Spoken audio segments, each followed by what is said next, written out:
Hello friends, you are once again welcome on the online platform of Arun Dalal English Classes YouTube channel, and today we are going to shift on our next test.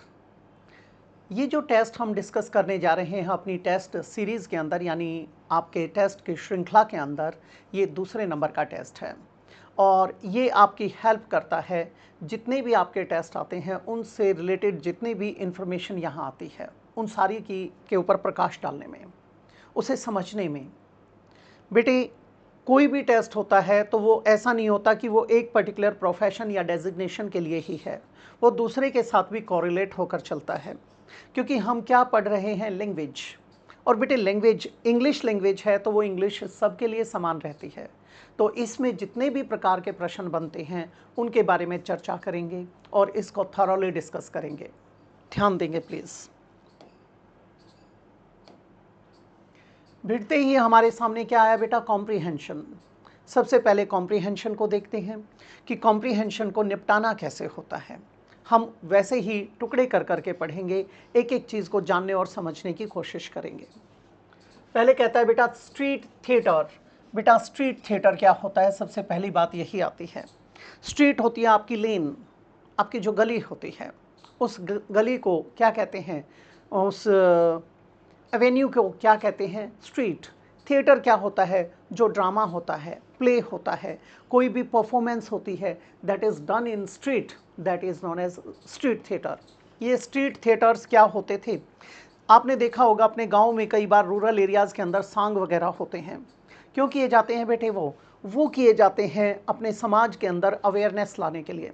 किस प्रकार की जागरूकता बेटा, आपने देखा होगा पहले सती प्रथा या फिर दहेज प्रथा या फिर बाल विवाह या फिर बाल श्रम, इस प्रकार की जो समस्याओं का सामना करना पड़ता था समाज को, भ्रूण हत्या, इनके ऊपर प्रकाश डाला जाता है और उस प्रकार की जो कुरीतियां हैं या बुराइयां हैं उन्हें समाज से दूर किया जाता है।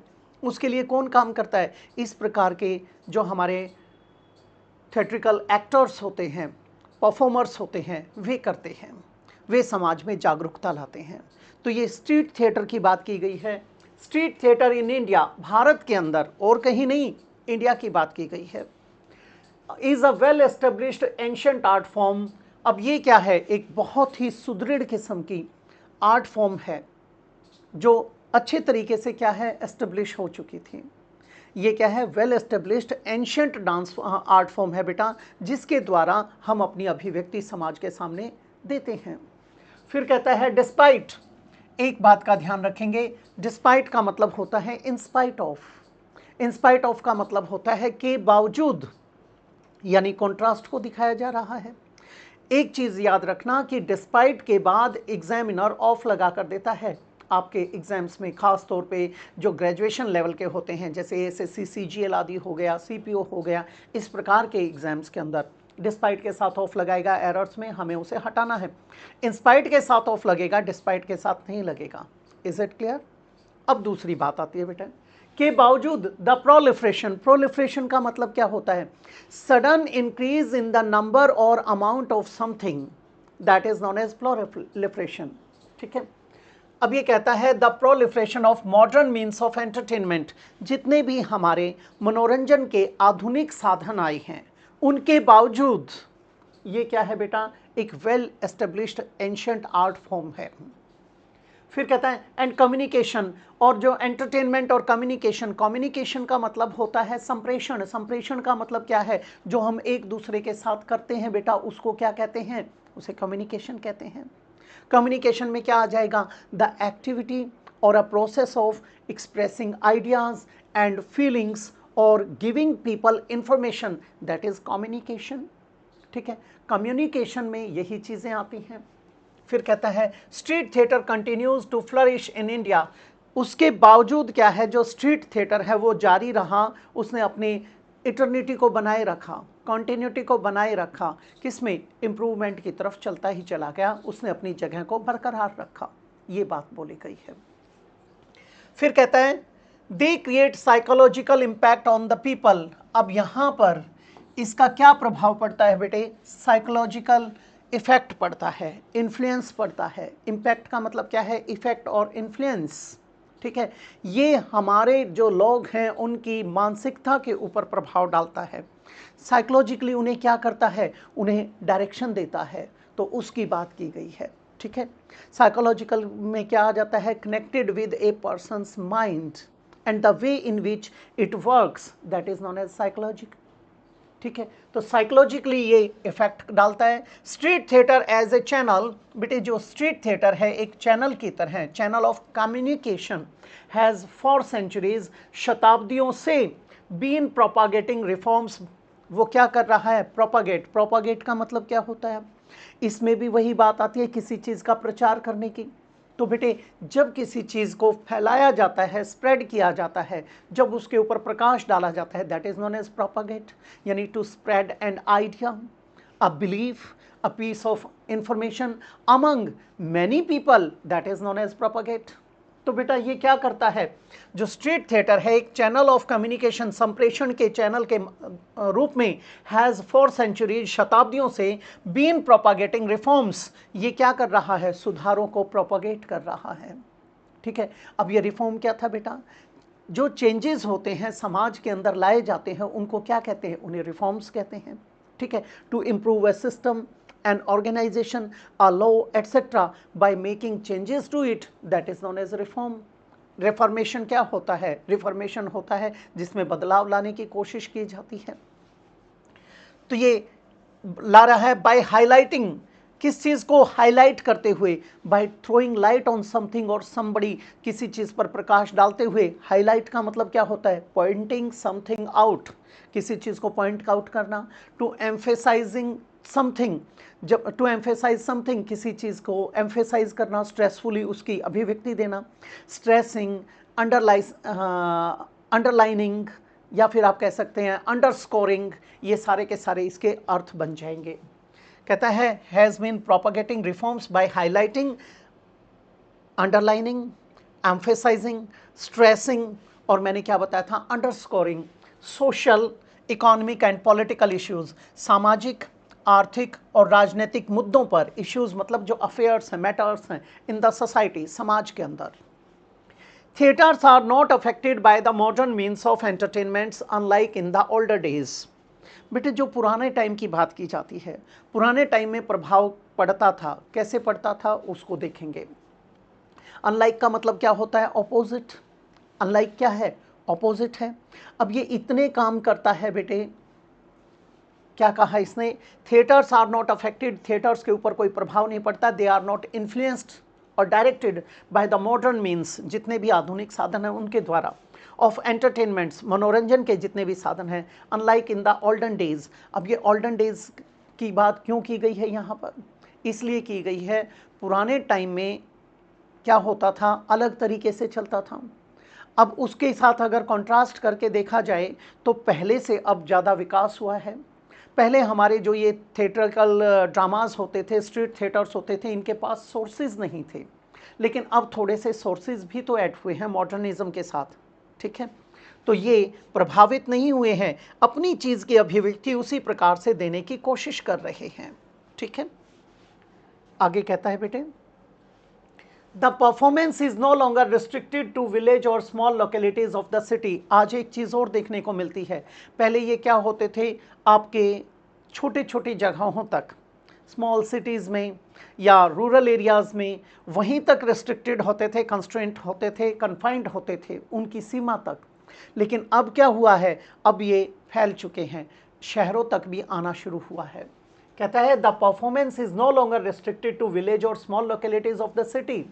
Today small groups of performers including students, आज के दिन जो छोटे छोटे ग्रुप हैं परफॉर्मर्स के, जिसके अंदर स्टूडेंट्स आते हैं, वुड स्टेज परफॉर्मेंसेज, वो क्या करते हैं बेटे, परफॉर्मेंसेज को स्टेज करते हैं, ड्रामेटाइज करते हैं, to mobilise opinion, to mobilise opinion. अब यहाँ पर, यहाँ मोबाइल्स जो लिखा है यहाँ पर एक चीज़ गड़बड़ हो जाती है, टू मोबाइल आना चाहिए था, ओपिनियन, और to help create awareness over a particular issue, जो विचार हैं उनको एक जगह से दूसरे जगह पर पहुंचाने के लिए, और टू हेल्प क्रिएट अवेयरनेस, और फिर जागरूकता लाने के लिए, over a particular issue of the public importance, जो सार्वजनिक महत्व की कोई भी चीज़ है उसको जग जाहिर करने के लिए, उजागर करने के लिए ये क्या करते हैं, उसके ऊपर प्रकाश डालते हैं और इसमें वो एक जगह से दूसरी जगह पर हमारी चीज़ पहुंच जाती है। यहाँ पर टाइपोग्राफिकल एरर है, टू मोबाइल ओपिनियन आना चाहिए था।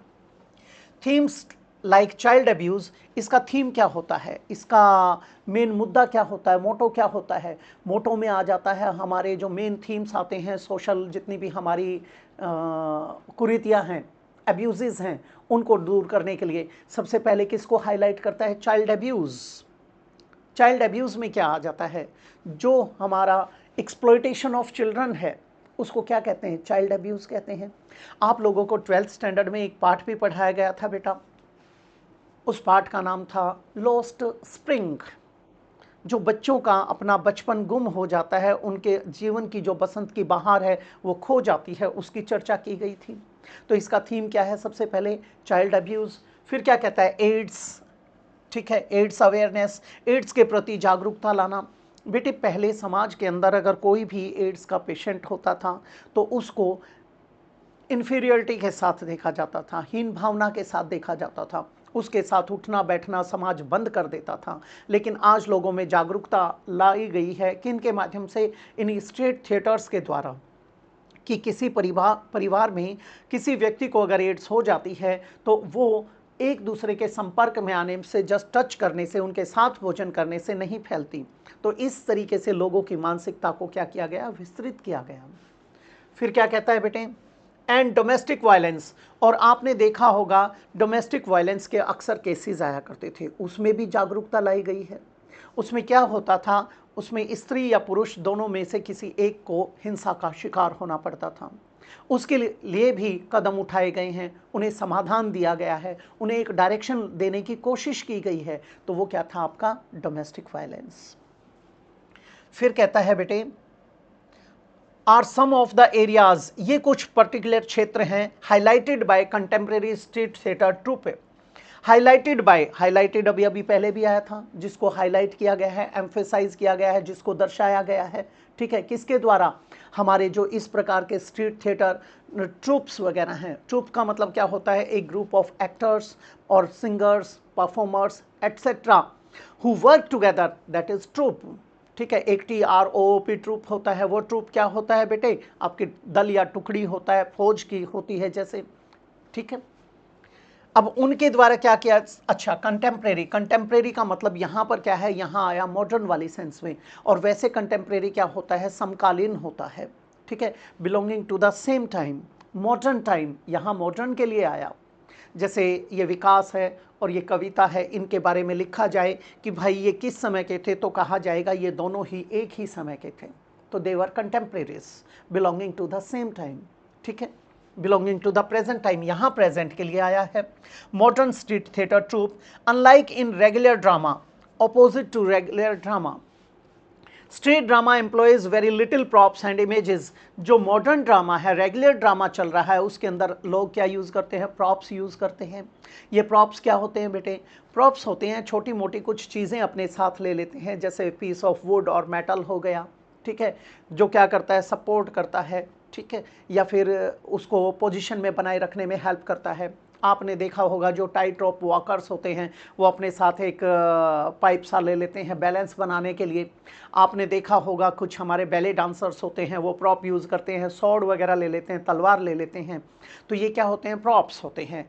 जैसे मैंने टर्की के कुछ एक डांस परफॉर्मेंसेस देखे हैं, वो कोई बीड्स की एक माला सी ले लेते हैं, हाथ में घुमाते रहते हैं, या कोई स्टिक लेकर उसको घुमाते रहते हैं, दे आर प्रॉप्स, ठीक है। अब ये कहता है जो रेगुलर ड्रामा होता है उसके विपरीत street drama employs very little props and images, इसके अंदर इमेजेस और प्रॉप्स का प्रयोग ना के बराबर किया जाता है। फिर क्या कहता है बेटा, the human body becomes the main tool in which choreography, mime, dialogues, songs and slogans are extensively used. इसमें जो हमारी ह्यूमन बॉडी होती है उसी का प्रयोग सबसे ज़्यादा किया जाता है। आप कभी भी दक्षिण भारत जाते हो, साउदर्न इंडिया के अंदर आपको क्या देखने को मिलेगा, वहाँ पर अपनी बॉडी का ही प्रयोग किया जाता है, प्रॉप्स वगैरह यूज़ नहीं करते, और अपनी बॉडी के द्वारा, अपने एक्सप्रेशंस और जेस्चर्स के द्वारा, अपनी भाव भंगिमाओं का प्रयोग करते हुए वो पूरी की पूरी अभिव्यक्ति वहाँ दे देते हैं। वैसा ही किस में होता है? इसके अंदर होता है। क्या होता है बेटे? ये जो ह्यूमन बॉडी है इसी का प्रयोग करते चलते हैं कोरियोग्राफी के रूप में। फिर कहता है becomes the main tool in which choreography के साथ उसने क्या लिखा? माइम लिखा। ये माइम क्या होता है? जो डम शोज होते हैं, डम शोज में क्या होता है? जो मूक अंताक्षरी होती है। आपसे कोई प्रश्न किया जाएगा आंखों ही आंखों में, और कोई बात बोली जाएगी वो भी आंखों ही आंखों में बोल दी जाएगी। आप लोगों के साइलेंट मूवी एक्टर्स हुआ करते थे, जैसे मिस्टर बीन, जैसे आपके चार्ली चैपलिन, ये क्या करते थे? ये बेटे मूक अभिनय किया करते थे, जिसे आप पैंटोमाइम कहते हैं। तो माइम क्या होता है? जो डम शो होता है। उसके बाद डायलॉग्स आ जाते हैं, सॉन्ग्स एंड स्लोगन्स आ जाते हैं, इन्हीं का प्रयोग किया जाता है।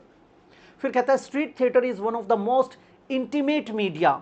जो स्ट्रीट थिएटर है ये क्या है? ये सबसे ज़्यादा इंटीमेट मीडिया है हमारा। कैसे है उसे भी जान लेंगे बेटा।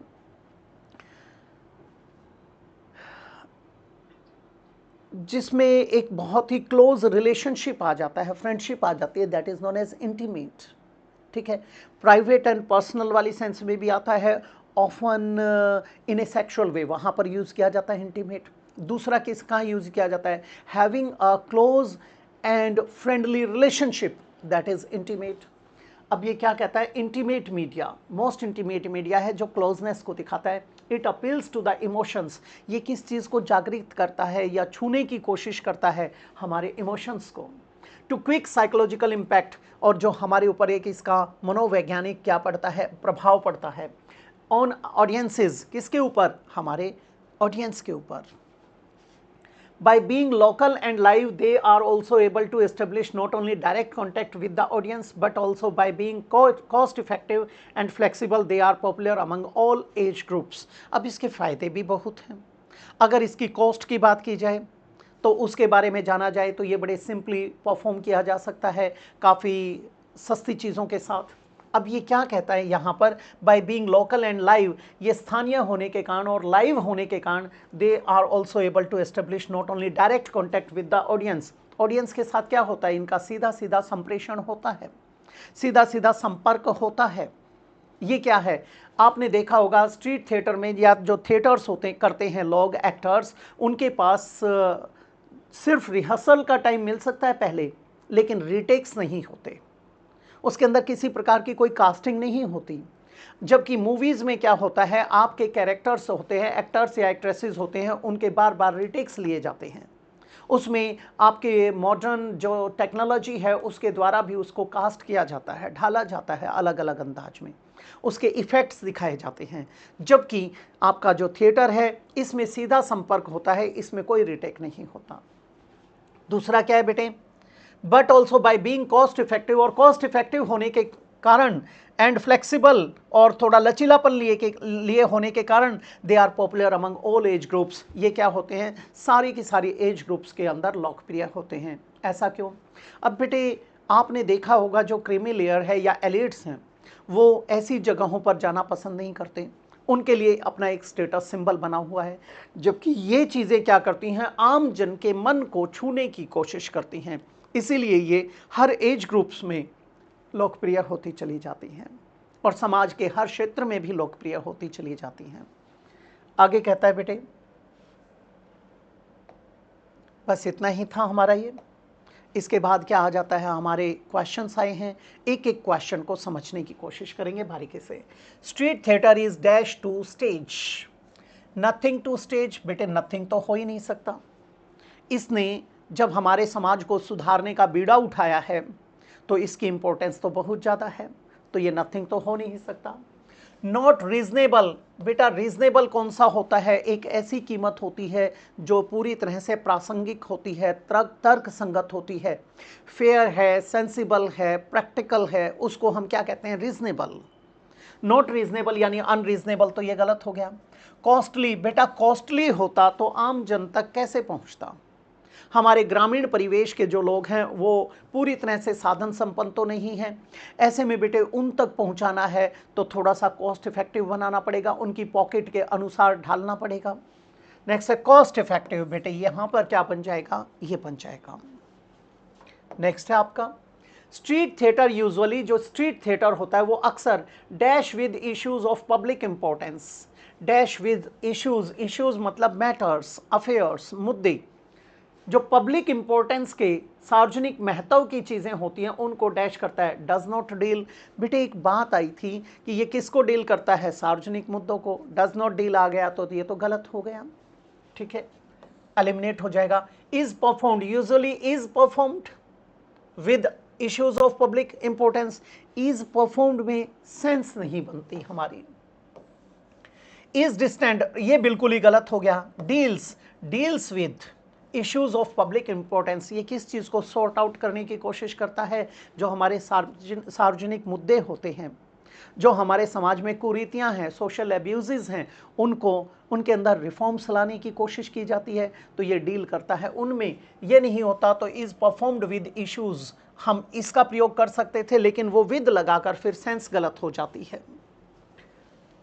फिर कहता है बेटे इन द ओल्डन डेज, पुराने समय की बात की जाती है, जो स्ट्रीट थिएटर है, डैश टू विलेजेस और small localities of the city, जो थिएटर है पुराने दिनों में street theatre, dash to villages और स्मॉल लोकेलिटीज ऑफ द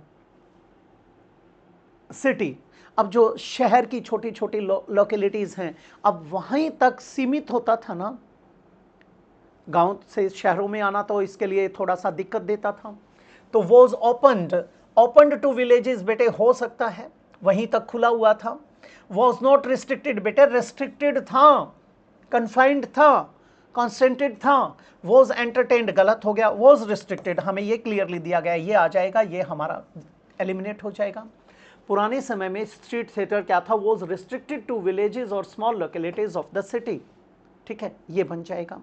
इसका मतलब क्या है, इसका मतलब है कि जैसे जैसे समाज के अंदर हमने देखा है बुराइयां कहाँ से शुरू होती हैं, अक्सर आपको एक चीज़ देखने को मिलेगी कि जितना भी अनएम्प्लॉयमेंट है शहरों से आया, क्राइम और करप्शन है शहरों की देन है, पोल्यूशन है वो भी शहरों की देन है, ये जो कट थ्रोट कंपटीशन है ये शहरों की देन है।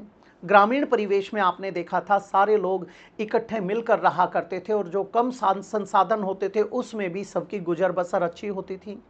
इतना समाज में किसी भी तरीके से नैतिक पतन वगैरह देखने को नहीं मिलता था, तो ये क्या हो जाएगा, वॉज रिस्ट्रिक्टेड। आगे कहता है बेटे modern means of entertainment and communication, बेटे जो आधुनिक साधन है मनोरंजन के और संप्रेषण के, डैश स्ट्रीट थिएटर, वो क्या है, dash street theatre. Does not affect, बेटे हो सकता है वे प्रभाव नहीं डालते। हेल्प्स, पहली बात तो हेल्प्स यहाँ पर जो लिखा है मॉडर्न मीन्स, हेल्प्स पॉपुलराइज, ये पॉपुलराइज होने में हेल्प करते हैं। आज ये कर सकते हैं लेकिन पहले क्या था, ये बाधक सिद्ध नहीं होते थे, हमने तो पैराग्राफ के कंटेक्स्ट के आधार पे चुनना है। आज वो क्या करते हैं, आज वो उसको हेल्प करते हैं। फिर कहता है हेल्प एस्टेब्लिश, ये भी हमारा एलिमिनेट हो जाएगा। डज इफेक्ट, बेटे प्रभाव डालते हैं, गलत हो जाएगा, क्या आ जाएगा, does not affect. Street theatre creates a dash impact on audiences, बेटे स्ट्रीट थिएटर का लोगों की मानसिकता के ऊपर प्रभाव पड़ता है, मनोवैज्ञानिक रूप से वो प्रभावित करते हैं, ये बात आई थी हमारी। तो यहाँ पर मिस्टिकल, मिस्टिकल क्या होता है, जो रहस्यमयी होता है, जिसके अंदर सुपरनेचुरल या फिर स्पिरिचुअल पावर्स आ जाती हैं, जिसके अंदर इस प्रकार के इफेक्ट डाले जाते हैं, ठीक है, तो ये तो हमारा गलत हो जाएगा। साइकोलॉजिकल हो सकता है। इंटीमेट, इंटीमेट रिलेशन मतलब जो बहुत ही फ्रेंडली टर्म्स होती हैं, ये गलत हो जाएगा। फिजिकल, फिजिकल में तो शारीरिक आएगा, हमारा क्या आया था, मनोवैज्ञानिक तरीके से अगर हम उसको देखते हैं तो वो हमारी मानसिकता पर, हमारे मानस पटल पर ठक ठक करता है। आगे फिर से आ गया, फिर से एक और paragraph. When Kalpana Chawla was a student at Tagore बाल निकेतन इन करनाल, जब ये सारा पैराग्राफ किसके ऊपर है, आपके कल्पना चावला के ऊपर। जब कल्पना चावला क्या थी, एक विद्यार्थी थी, एक छात्रा होती थी, कहाँ पर, एट टैगोर बाल निकेतन इन करनाल, करनाल के टैगोर बाल निकेतन के अंदर। शी यूज टू, यहाँ पर एक ग्रामेटिकल एरर आया बेटे, शी, इसका एस स्मॉल आएगा, क्यों आएगा, क्योंकि यहाँ पर ये हमारा सबऑर्डिनेट क्लॉज था, ये मेन क्लॉज शुरू होता है कॉमा के बाद यहाँ पर, तो यहाँ छोटी सी गलती हो गई है, ये भी टाइपोग्राफिकल एरर है। ये क्यों बता रहा हूँ इस तरीके की चीज़ें? इसलिए बता रहा हूँ बेटे क्योंकि आपका जो पेपर आता है आरबीआई का, आरबीआई में पीओ का या एसबीआई पीओ का आता है या पीजीटी इंग्लिश आता है, उसमें इस प्रकार की समस्याओं को कंसिडर किया जाता है। ऐसे ही पिछले में हमारे पास प्रॉब्लम आई थी, एक तो टू के साथ आया था हमारा, कुछ लिखा हुआ था, याद नहीं मुझे वर्ड, वहाँ पर एस लगा रखा था, तो मोबाइल्स, टू मोबाइल्स नहीं टू मोबाइल आएगा वहाँ पर। दूसरा एक मीन्स वाले में आया था थोड़ी देर पहले, वहाँ आपकी वर्ब्स के अंदर गड़बड़ कर रखी थी। ये क्या है, ये कई बार टाइपोग्राफिकल एरर्स हो जाते हैं, जो हमारा टाइपिंग इंस्ट्रक्टर है वो ऐसी गड़बड़ कर देता है, तो उन चीज़ों के लिए मैं आपकी हेल्प करता चलूँगा। जो टाइपिस्ट है वहाँ गड़बड़ हो जाती है। तो she use to fill her drawing books with sketches of aeroplanes. जब ये करनाल के बाल निकेतन में, विद्या बाल निकेतन में पढ़ा करती थी, टैगोर बाल निकेतन में पढ़ा करती थी, तो ये क्या किया करती थी, अपनी नोटबुक्स को क्या करती थी बेटा, ड्राइंग बुक्स को और नोटबुक्स में फिल करती थी, क्या, एरोप्लेन्स वगैरह के स्केचेस बनाती थी। आफ्टर हाई स्कूल के बाद हर पेरेंट्स वर कीन, उसके पेरेंट्स क्या थे, बहुत ही जिज्ञासु थे, उत्सुक थे जानने के लिए, कीन दैट, उन्हें ये उम्मीद थी कि शी शुड स्टडी मेडिसिन, कि वो क्या करे, वो मेडिसिन स्टडी करे। बट शी प्रेफर्ड इंजीनियरिंग, लेकिन उसने किसको चुना, उसने इंजीनियरिंग को चुना।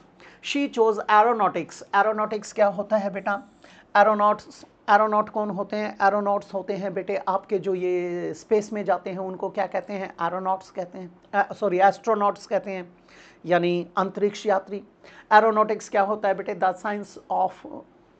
साइंस और practice of building and flying aircraft, that is known as aeronautics. उसने किसको लिया था इंजीनियरिंग में, एरोनॉटिक्स को लिया था। और मैंने क्या बताया, एस्ट्रोनॉट, एस्ट्रोनॉट कौन होता है, अंतरिक्ष यात्री। एक होता है एस्ट्रोनॉमी, एस्ट्रोनॉमी क्या होता है, खगोल शास्त्र। एक होता है एस्ट्रोनॉमर, एस्ट्रोनॉमर है बेटे आपका खगोल शास्त्री। एक होता है एस्ट्रोलॉजर, उसको कहते हैं ज्योतिषी। और एस्ट्रोलॉजी क्या है, ज्योतिष शास्त्र। ये कुछ टर्म्स आ जाती हैं। तो उसने किसको चुना था बेटा, एरोनॉटिक्स को चुना था। एरोनॉटिक्स क्या होती है, द साइंस और प्रैक्टिस ऑफ बिल्डिंग और flying aircraft. More about aeroplanes, she was then only 17, उनकी उम्र उस समय पे कितनी थी, केवल 17 थी। कब गया इंटरेस्ट क्रिएट हुआ था, हाई स्कूल के बाद। 18 ईयर्स लेटर, और कितने साल के बाद, 18 साल के बाद, she became the first Indian woman, वो भारत की सबसे पहली महिला बनी, and the first from any Asian country, और कोई एशियन कंट्री है उसमें से भी पहली, टू ट्रैवल इन स्पेस। आपके अंतरिक्ष में जाने वाली वो पहली महिला बनती है, किसमें, पूरे एशिया के अंदर। फिर कहता है बेटे, दिस हैपन्ड ऑन नवंबर 1997, 19 नवंबर 1997 को ये हुआ था। When she was one of the 6 member crew, जब वहाँ पर कितने मेंबर गए थे बेटा, वहाँ पर 6 मेंबर गए थे, ठीक है। उस क्रू में, उस दल में कितने सदस्य थे, 6। She was one of the 6 member crew to get into the space shuttle, और उस शटल का नाम क्या था, उस अंतरिक्ष यान का नाम क्या था, Columbia. It was a 15-day adventure, कितने दिनों की यात्रा थी बेटा, ये रोमांच था 15 दिन का, in space. This is a proud moment for India. अब यहाँ पर ये बड़ा हाईलाइट करके दिया गया है, हाईलाइट इन द सेंस ये कोट करके दिया गया है। कोट करने की बात क्या है कि यहाँ पर इसको अलग से दिखाने की कोशिश की गई है। This is a proud moment, ये बड़ा गर्व का मोमेंट था, किसके लिए, भारत के लिए। She said just before her launch into space, space में जाने से पहले उसने ये बात बोली थी कि ये बहुत ही गर्व की बात है, किसके लिए, हमारे भारत के लिए। फिर क्या कहता है, Kalpana was a black belt in karate, वो कराटे के अंदर ब्लैक बेल्ट की एक कराटेक होती थी।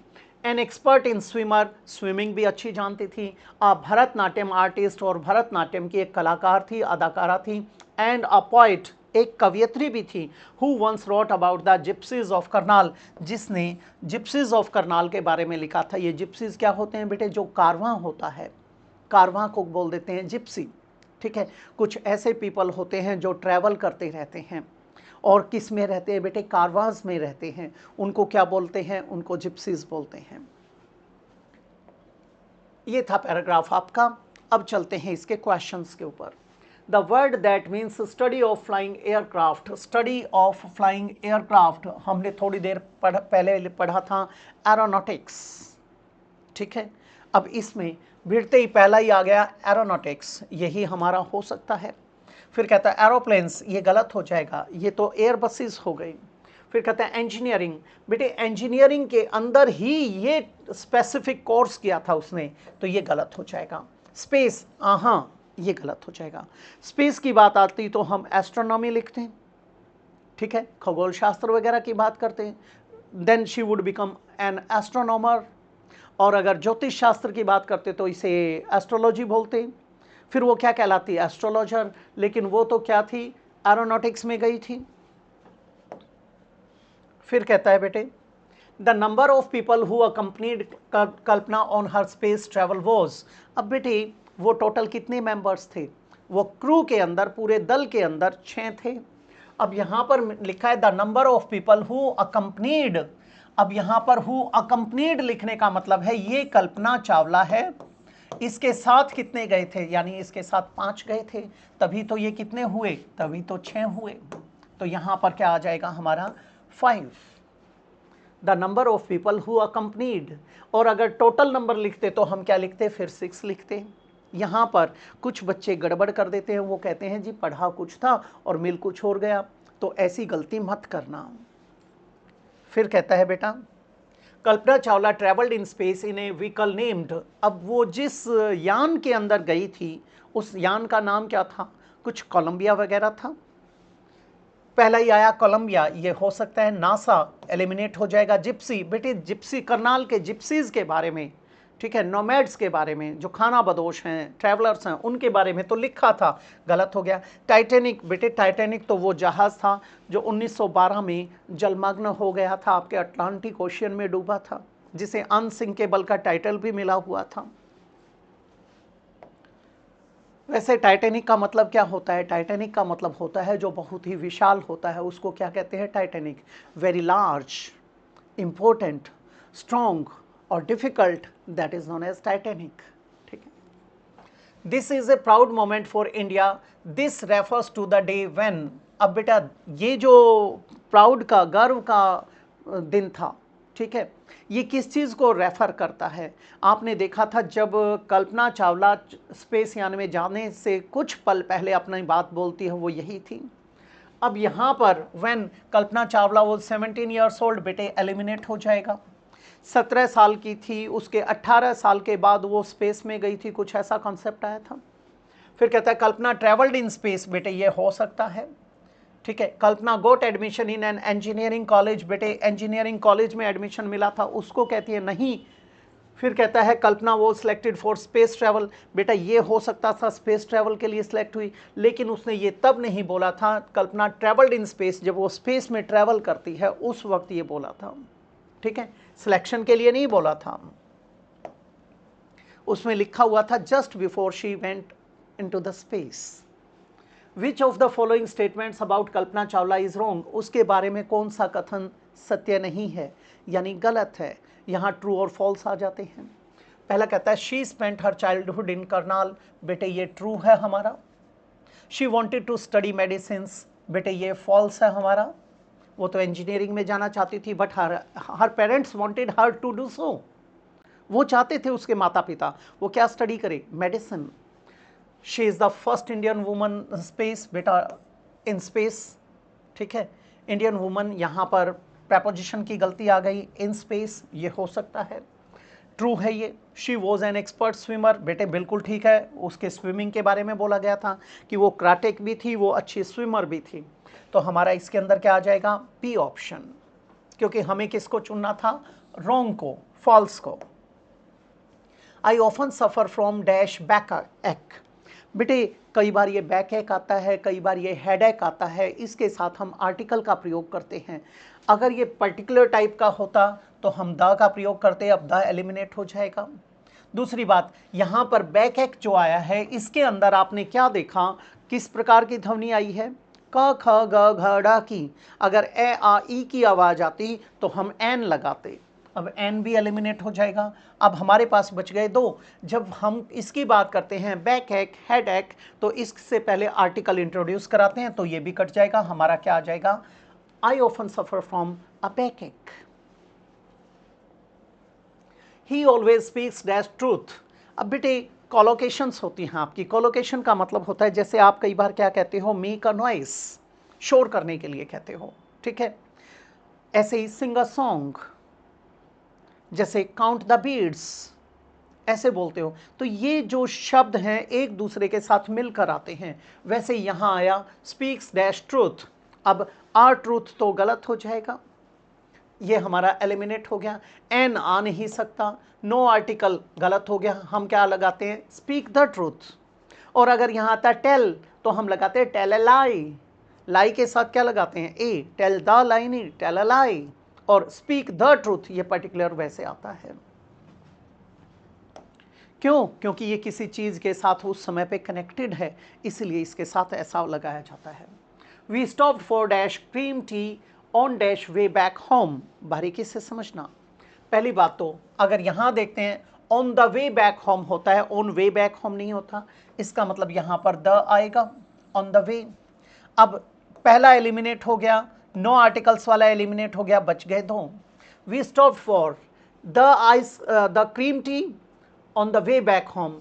अब यहाँ पर कोई भी एक होता तो ए लगाते, और पर्टिकुलर है तो हम द लगाएंगे, the cream T.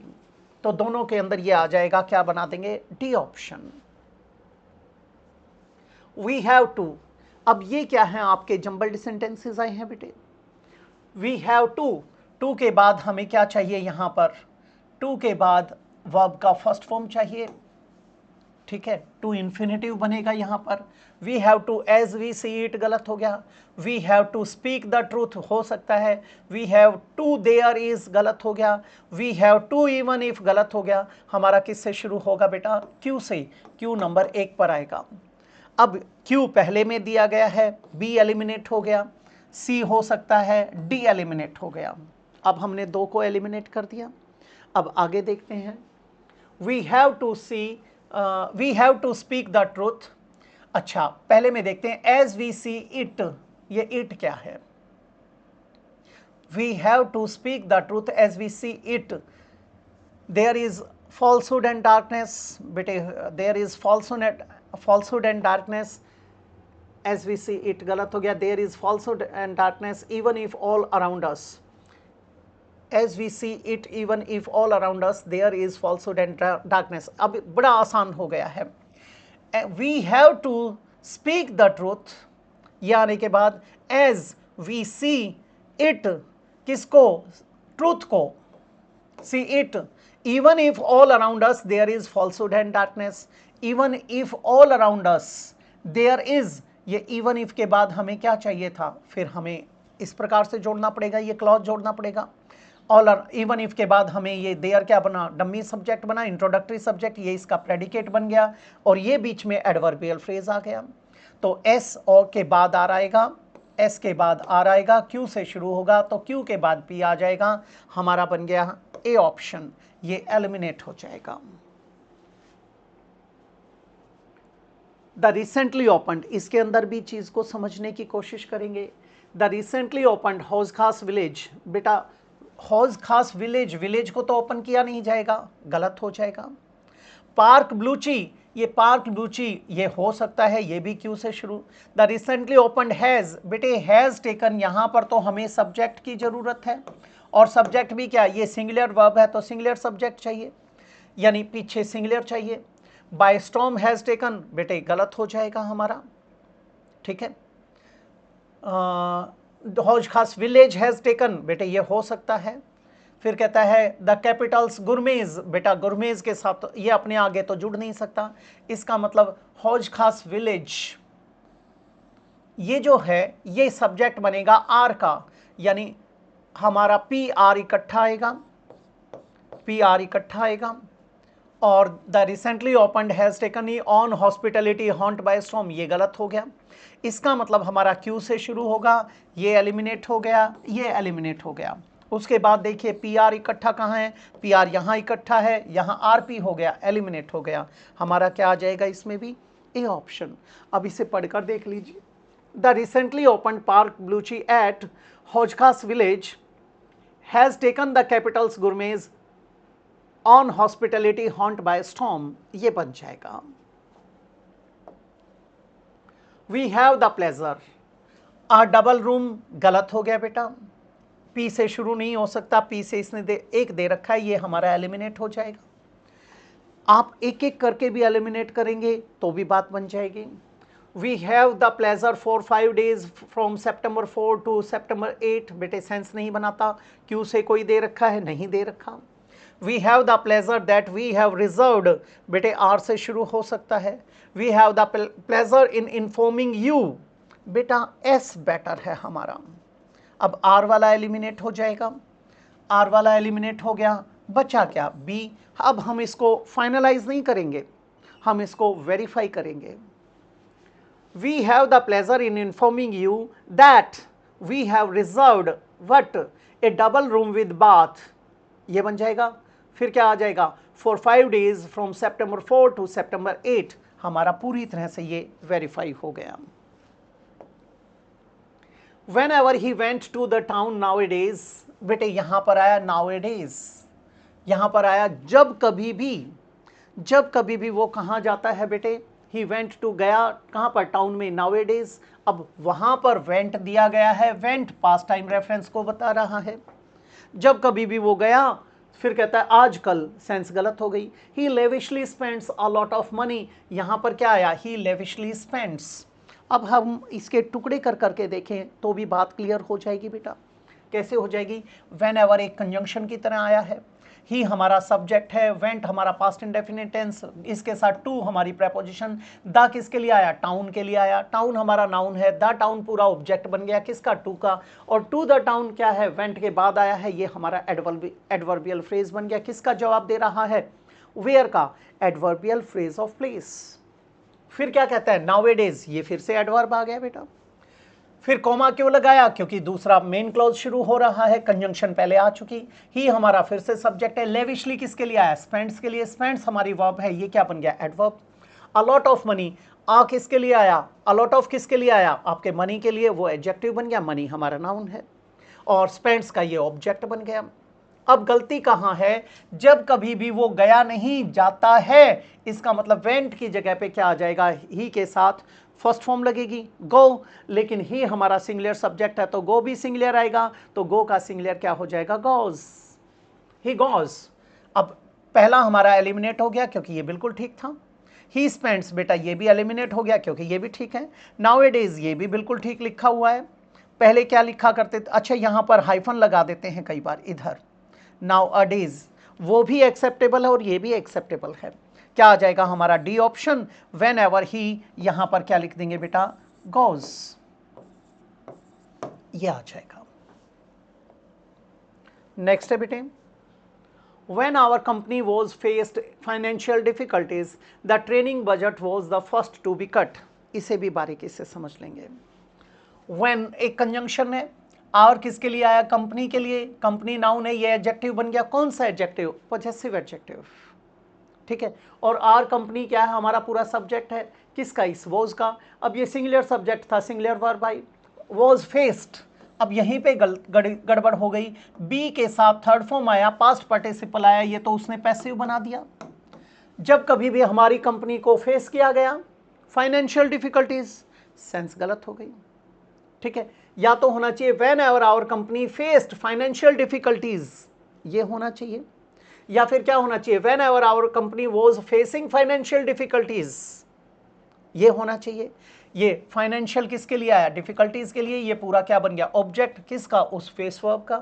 The training budget was the first to be cut, तो जो ट्रेनिंग बजट था, द किसके लिए आया, बजट के लिए, ट्रेनिंग किसके लिए आया, बजट के लिए, दोनों एडजेक्टिव्स बन गए।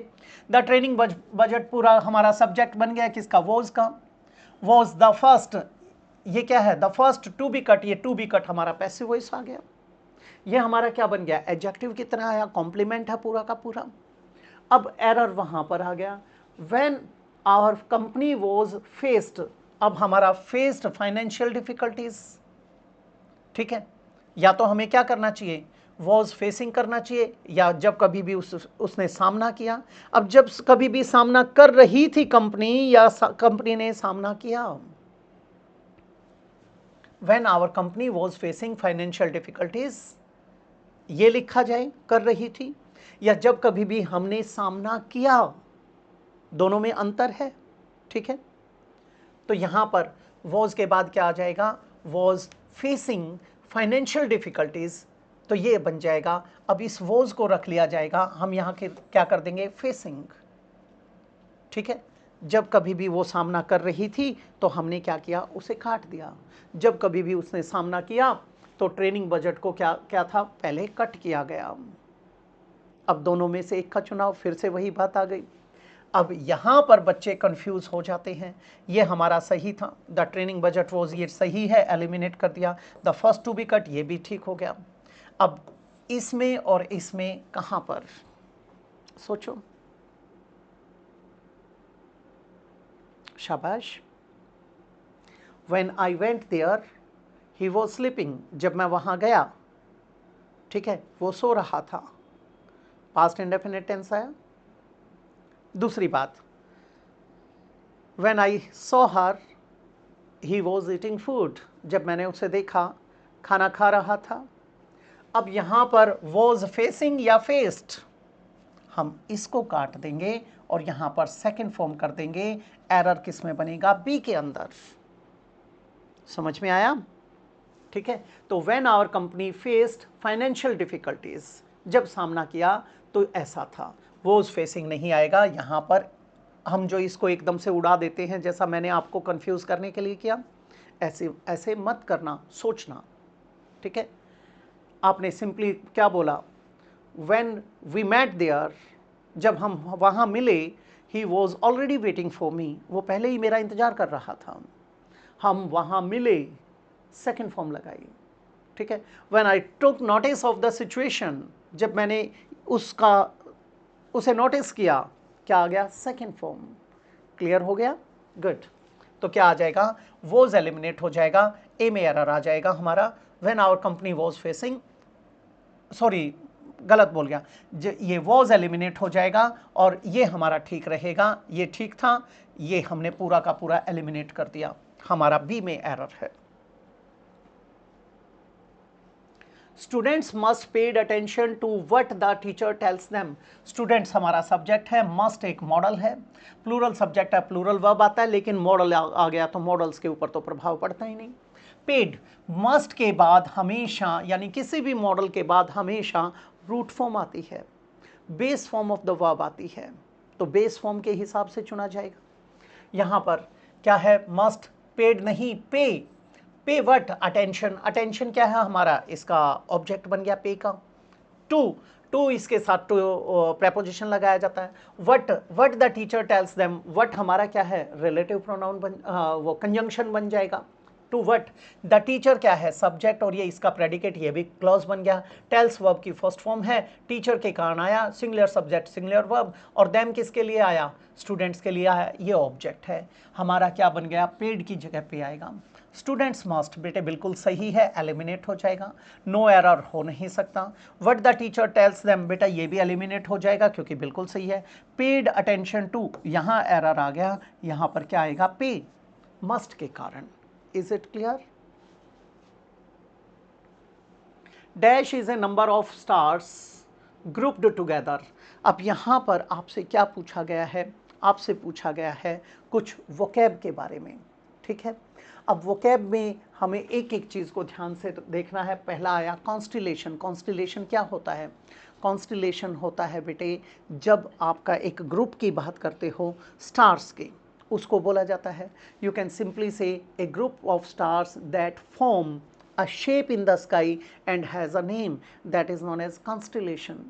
एक ग्रुप ऑफ रिलेटेड आइडियाज भी बोला जाता है, जैसे कॉन्स्टिलेशन ऑफ मैनेजमेंट कमेटी, ठीक है। इसमें जो लोग इकट्ठा होते हैं उसका जो ग्रुप होता है जो किसी पर्टिकुलर चीज़ के ऊपर काम करता है उसे भी कॉन्स्टिलेशन बोला जाता है। लेकिन यहाँ स्टार्स के ग्रुप के लिए किसका प्रयोग किया जाता है, कॉन्स्टिलेशन।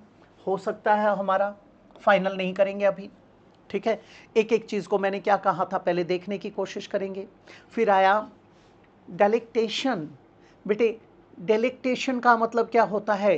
इंजॉयमेंट और एंटरटेनमेंट, उसको क्या कहते हैं? डिलाइट के लिए यूज़ किया जाता है ये डेलिक्टेशन, डिलेक्टेशन बोला जाता है, ये एलिमिनेट हो जाएगा। कॉन्स्क्रिप्शन, कॉन्स्क्रिप्शन भी गलत हो जाएगा। क्यों?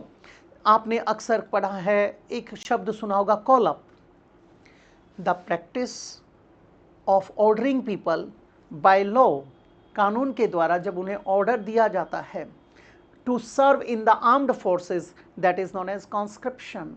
कॉन्स्क्रिप्शन का मतलब क्या था? कॉन्स्क्रिप्शन का मतलब था कॉल अप, ठीक है। कॉन्स्क्रिप्शन का मतलब क्या है? Call up. और वो कॉल अप क्या है? जब आपको ऑफिशियली बोला जाता है किसी कंट्री के द्वारा, किसी कंट्री की गवर्नमेंट के द्वारा, कहाँ? आर्म्ड फोर्सेस में सर्व करने के लिए। You can cite the example of your Israel, वहाँ पर ऐसा ही होता है। Everybody is bound to serve in military forces, गलत हो जाएगा।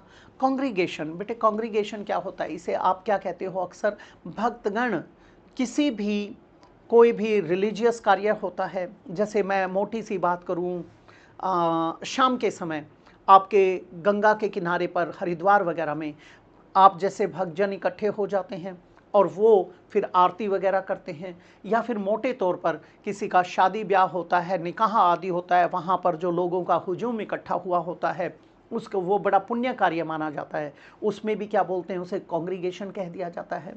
यानी a group of people who are gathered together in a church to worship God, in a temple to worship God, ठीक है। इसमें आपका प्रीस्ट वगैरह या कोयर वगैरह इंक्लूड नहीं होता, वो इंक्लूड नहीं होते, पुजारी वगैरह। इसमें सीधा सीधा कौन आते हैं? वे लोग इंक्लूड किए जाते हैं, तो उसको क्या बोलेंगे? कॉन्ग्रीगेशन। ग्रेग का प्रयोग कहाँ करते हैं? ये भी समूह के लिए, सोशल के लिए ग्रिगेरियस, सोशेबल, सोशल, सामाजिक, जो समूह प्रिय होते हैं, समाज प्रिय होते हैं। कौन? ग्रुप के लिए आ गया, तो एलिमिनेट हो जाएगा। हमारा क्या बन जाएगा? कॉन्स्टिलेशन।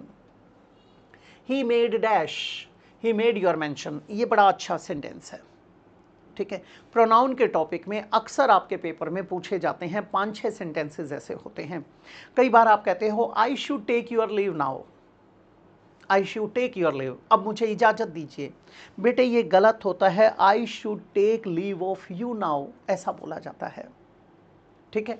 तो ये I he made your mention, बेटे योर्स, पहली बात तो योर्स नहीं आएगा, ठीक है। मेंशन एक नाउन है, योर मेंशन होता, सोचते योर्स मेंशन, गलत हो गया। ए मेंशन फॉर यू, बेटे फॉर नहीं आएगा, ऑफ होना चाहिए था। ए मेंशन अबाउट, अबाउट भी गलत हो गया। ए मेंशन ऑफ यू, हमारा क्या बन जाएगा? डी ऑप्शन, ठीक है। ऐसे बहुत सारे सेंटेंसेस हैं जो हम प्रोनाउन की एक्सरसाइज में अक्सर डिस्कस करते हैं, उनका बारीकी से ख्याल रखेंगे, नहीं तो गड़बड़ हो जाएगी, नंबर एकदम से छू हो जाएगा। फिर कहता है बेटे, he was dash and ready to confront the pattern set by the commuters. सबसे पहली बात क्या है? ये कम्यूटर कौन होते हैं? आप लोगों ने देखा होगा बेटा कि ये ट्रैवल करते हैं लोग, तो वो गाड़ी को कम्यूट करने की कोशिश करते हैं।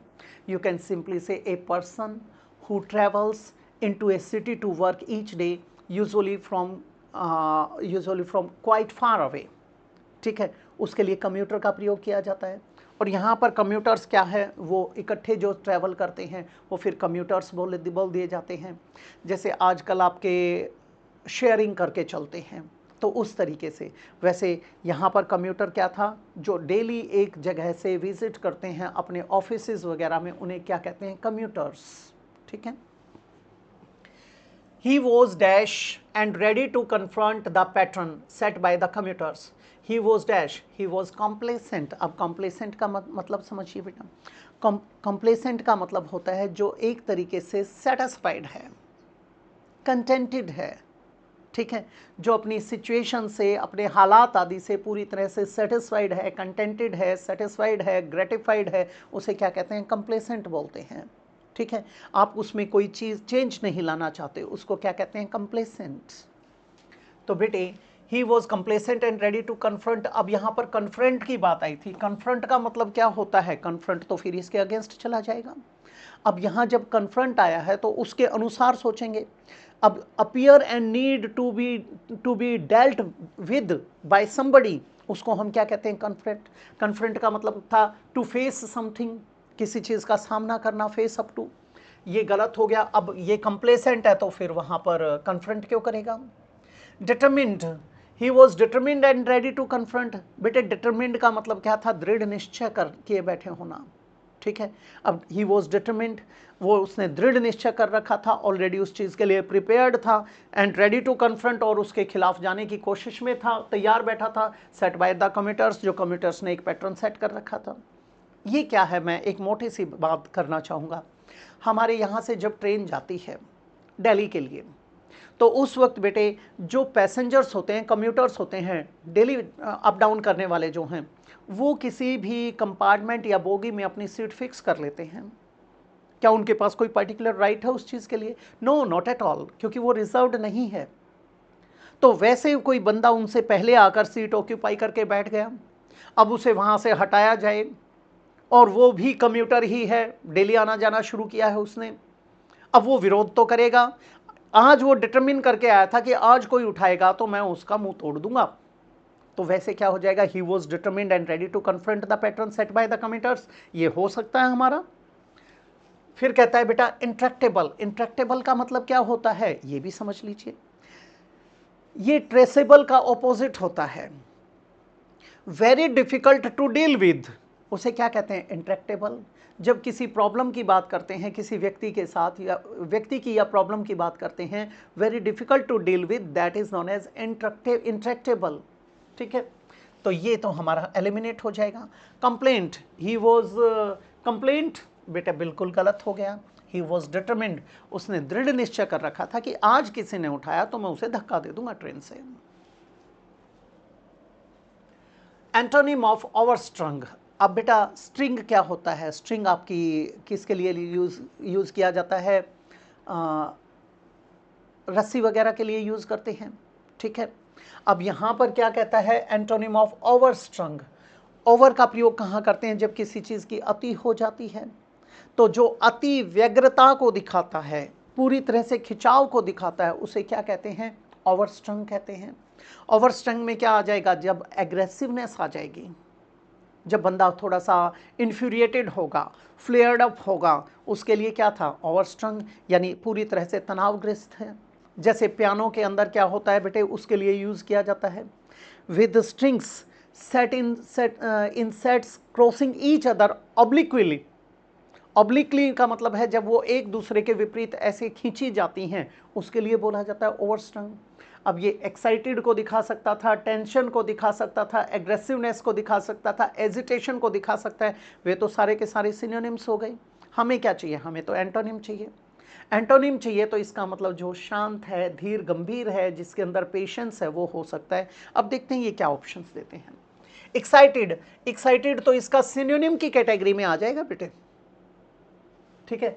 काम, बेटे सीरीन वाली सेंस में आ जाएगा। काम है, सीरीन है, पीसफुल है, कूल है, हो सकता है हमारा।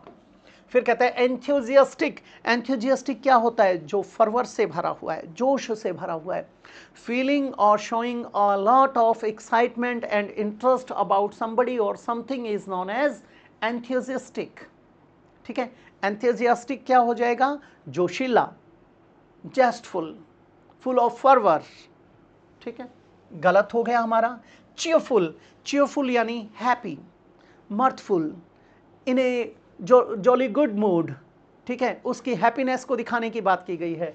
चेयरफुल गलत हो गया हमारा। क्या आ जाएगा? Calm, serene, peaceful, pacified. Synonym of abundant. अब यहां पर अबंडेंट का मतलब क्या होता है? जो प्रचुरता को दिखाता है, जो बहुतायत को दिखाता है। जब कोई चीज़ सफिशिएंट होती है, मोर देन सफिशिएंट होती है, प्लेंटीफुल होती है, ठीक है, existing in large quantities, more than enough, that is known as abundant, ठीक। लिमिटेड, लिमिटेड तो क्या हो जाएगा? सीमित हो जाएगा। सीमित का मतलब क्या है? जो चीज़ हमारे पास क्या है? बहुत कम है, not very great in amount or extent, that is known as limited, eliminate हो गया। प्लेंटी, प्लेंटी बहुतायत के आया था, मैं ले आया था, मैंने बताया था प्लेंटीफुल, ठीक है, हो सकता है हमारा। फाइनाइट, फाइनाइट भी क्या है, सीमित। आप कहते हो every digit has a finite value, her digit का फाइनाइट वैल्यू होता है। इफ़ यू से 9 इट इज़ नाइदर 8 नॉर 10, आपने 9 बोला तो वो 9 है, ना 8 है, ना 10 है, वो सीमित हो गया, फिक्स्ड हो गया, गलत हो गया। लेस, लेस किसको दिखाएगा, कम को। किसकी डिग्री है, लिटिल की, लिटिल, लेस, लिस्ट। लिटिल का प्रयोग किसके लिए करते हैं, क्वांटिटी के लिए, और किसमें, कम सेंस में। एंटोनिम ऑफ अग्री, अग्री का मतलब क्या होता है, किसी के साथ सहमत होना, ठीक है। एग्री किसको दिखाता है, कॉन्कॉर्ड को दिखाता है, अकॉर्ड को दिखाता है, ठीक है। ओल्ड वन, ये तो बिल्कुल ही गलत हो गया। एग्री, एग्री का डिसएग्री हो सकता है, डिस्कॉर्ड हो सकता है, टू बी एट ऑड्स हो सकता है, और एग्री का, सॉरी, एट ऑड्स तो इसका एंटोनिम हो जाएगा सी आई टू आई, एग्री होना, और एट ऑड्स वो क्या है, डिसएग्री होना। डिस्कॉर्ड क्या है, डिसएग्रीमेंट, और कॉन्कॉर्ड क्या है, एग्रीमेंट। तो एग्री के लिए आएगा कॉन्कॉर्ड, सी आई टू आई, ठीक है। अब डिफर, डिफर क्या है, इसका एंटोनिम ये हो सकता है, हमें एंटोनिम चाहिए। प्रोड्यूस, प्रोड्यूस का मतलब क्या होता है, किसी चीज़ का उत्पादन करना, तो वो क्या था, प्रोड्यूस। किसी चीज़ को पेश करना, वो भी क्या कहलाता है, प्रोड्यूस। ये गलत हो गया। डिस्प्ले, डिस्प्ले का मतलब है to exhibit, to throw light on something, उसको हम क्या कहते हैं, डिस्प्ले, किसी चीज़ को दिखाने के लिए, एग्जिबिट करने के लिए। ये भी गलत हो गया। तो एग्री का क्या बन गया, डिफर, और एग्री के लिए मैंने क्या बताया, concord, assent, see eye to eye, और डिसएग्री में क्या आ जाएगा, discord, to be at odds, ठीक है, ये बन जाएगा। तो ये था आपका पेपर आज के लिए। अगली क्लास में आपसे फिर से भेंट होगी इसी प्रकार के किसी और नए टॉपिक के साथ या फिर टेस्ट आदि के साथ। मैं इजाज़त चाहूँगा आप लोगों से, मिलते हैं अगली क्लास में। नमस्कार दोस्तों।